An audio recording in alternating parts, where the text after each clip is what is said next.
Can you tell me how you got through these past 4 years? Hope and praying. Hope and praying. You said you would pray and cross yourself every night. Yes. And what would the prayer be? That one day my parents would find me and I'd be reunited with them.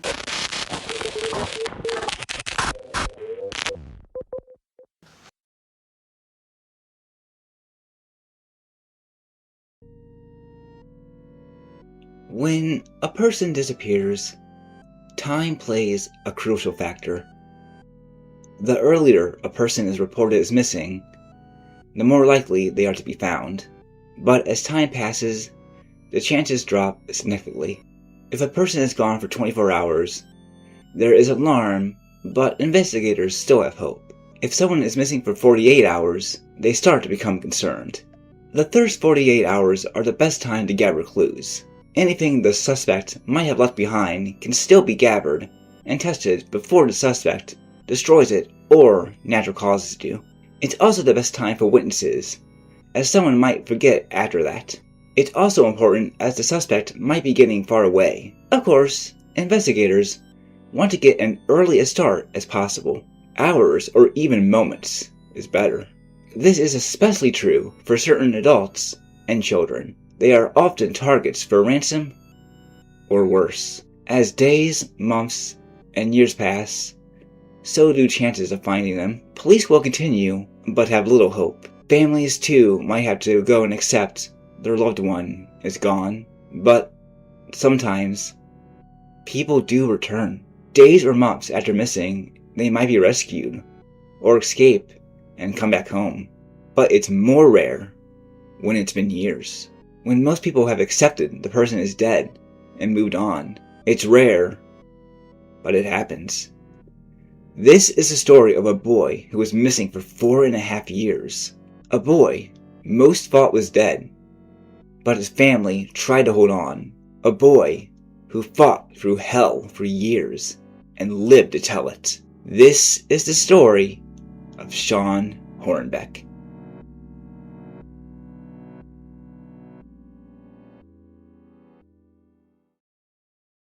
But before I begin, be sure to hit that subscribe button and turn on post notifications as well.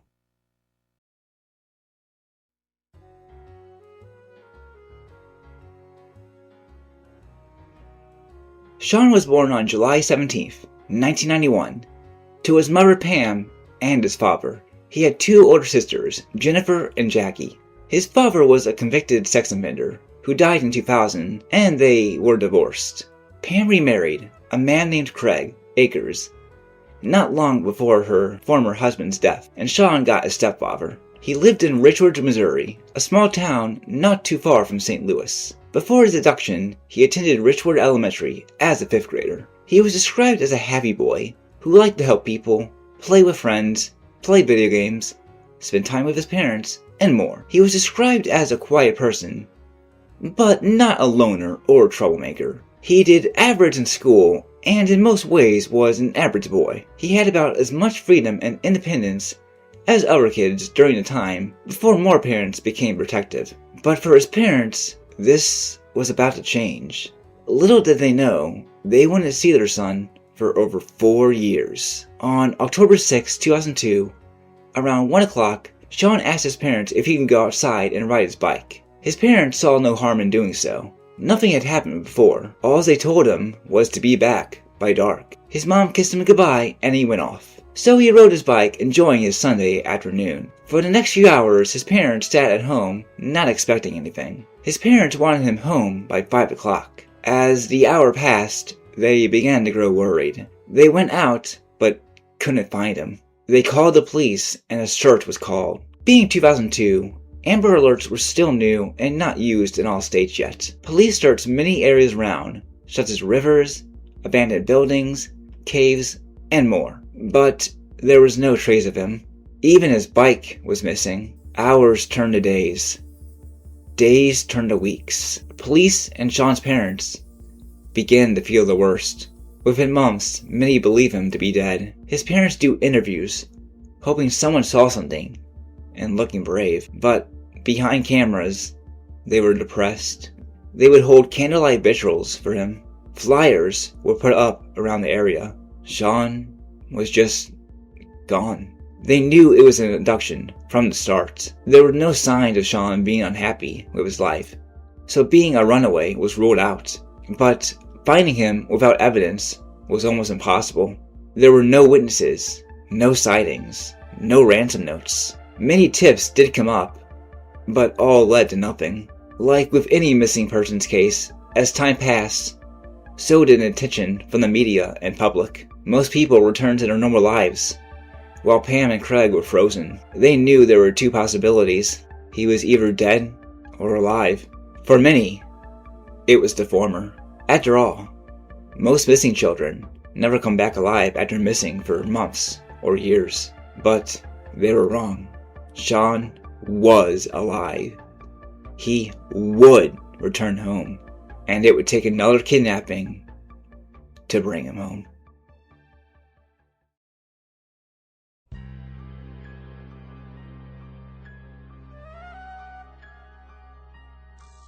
January 8th, 2007. By this time, Shawn had been gone for 4.5 years. There was never a reason to believe he would return, but that was about to change. 13-year-old Ben Ownby from Viewport was getting off the bus from school and going home. However, he didn't return home that evening. By past 4 o'clock, his parents grew worried. They called the police and a search was called, but they would soon get some information that would prove to be crucial. 15-year-old Mitch Holtz would tell the police he saw Ben around 3:30. He also said he saw Ben close to a truck with a camper top, 2-hitch trailer, and either rust or dirt on the fender. However, he couldn't remember the plate. Despite this, police saw it as a good start. They described the truck on alerts in hopes someone saw something like it. They wouldn't have to wait long. A man named Mike Prosperi was sure he saw a truck exactly like the one described. Prosperi worked at the Emo's Pizza restaurant as an owner. During his time there, he knew a man named Michael Devlin. Devlin was a manager at the Emo's, as well as a part-time worker at a funeral home. He didn't have a record and was never a suspect. No one had ever suspected Devlin of ever being a bad person. By all accounts, he seemed like a good man. He came to work, did his job, and was friendly. Around the time Ben disappeared, Devlin left work saying he was sick. Prosperi found this odd, as he never did this. He also noticed the truck had road dust from the country on it, despite being from the bigger city, and saying he went straight home. This information, all about his truck, was sent to the FBI. On January 13th, a couple agents talked to him soon after. They knew quickly something was off from his body language as they spoke. When talking, he spoke of his godson Shawn, but they knew he was lying. The FBI told him they have evidence to suspect he took Ben. At this, Devlin broke down and admitted to kidnapping Ben, and that Shawn was not his godson. With that, Devlin was taken into custody. At first, police had no reason that this Shawn was the Shawn, but no less, they had 2 boys to rescue, and they set off to save them.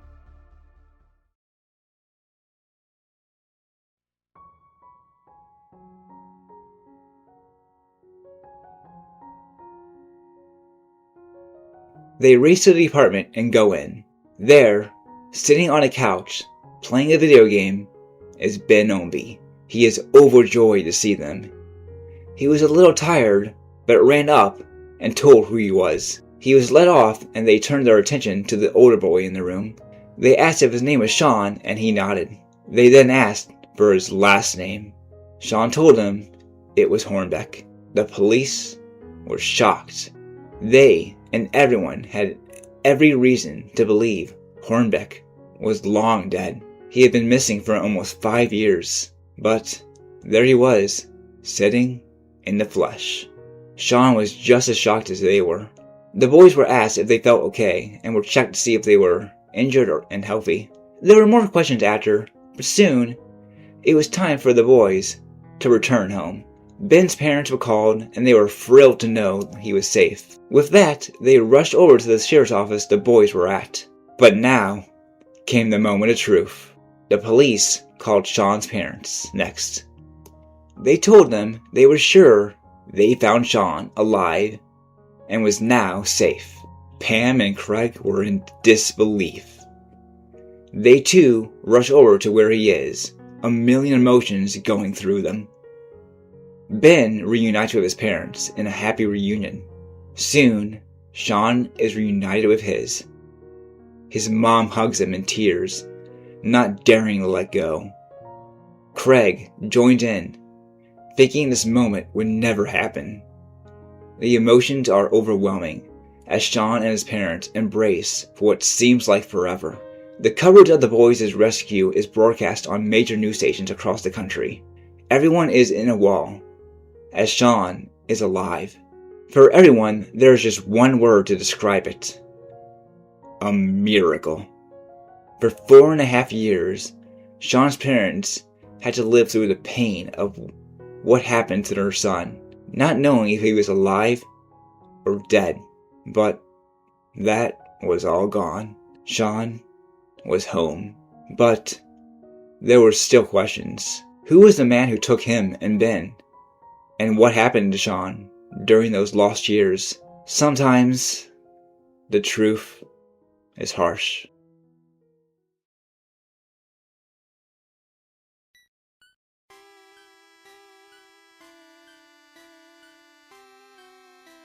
After Shawn was rescued, it was almost time for him to return to a normal life. But before he could do that, he had some answers to give.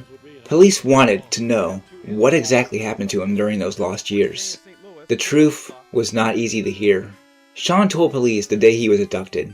Unlike most abductions like this, Devlin didn't forcefully take Shawn, but rather tricked him.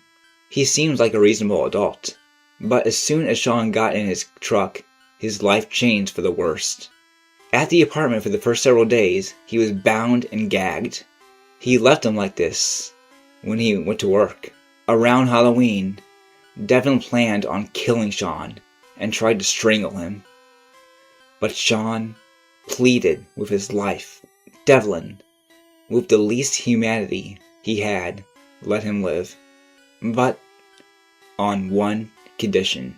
Shawn was to live with him. He was to pretend to be his son and never leave.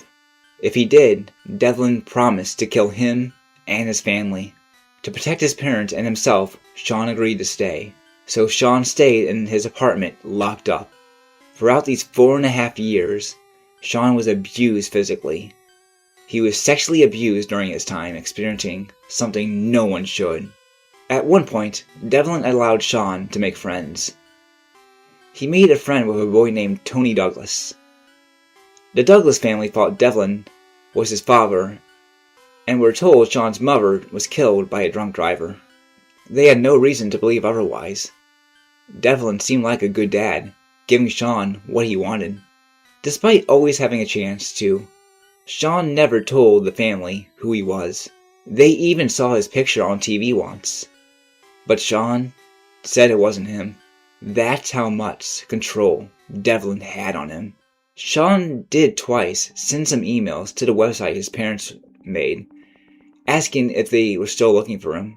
He used his first name and Devlin's last name to refer to himself. His parents never replied to it. When Ben was taken, Shawn believed his time was up. Ben was a replacement for him, as Shawn wasn't young enough anymore. He thought he was going to die. While Ben's time there was short, he too was threatened and sexually abused. While he was scared, he wasn't broken down like Shawn was. But for Shawn, he had 4.5 years stolen from him. He would never get them back. Devlin was arrested and charged with sexual abuse, kidnapping, and attempted murder. He had originally pleaded not guilty, but evidence was against him and he would change it to guilty in October 2007, before the real trial even started. For Shawn and Ben, this was good, as they didn't want to go up and explain what their time was like. After his plea, Devlin got his sentence. He was sentenced to 72 life terms, plus 170 years in prison. Everyone took a breath in belief. Devlin would be behind bars for the rest of his life and would never harm another child. It was all over. Both boys returned to their lives. For Shawn, it was a bit harder due to how long he was gone. He reunited with friends, went back to his old hobbies, and went back to school for the first time since 2002.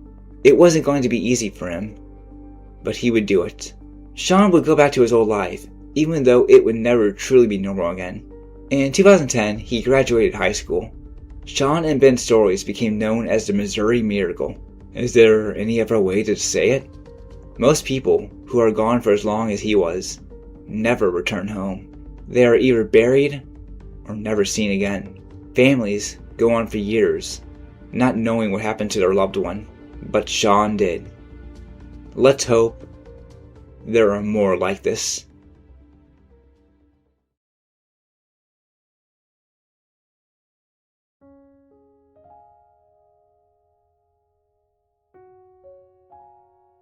It's been almost 20 years since Shawn and Ben were saved. Shawn's case is a rare one, but also sad.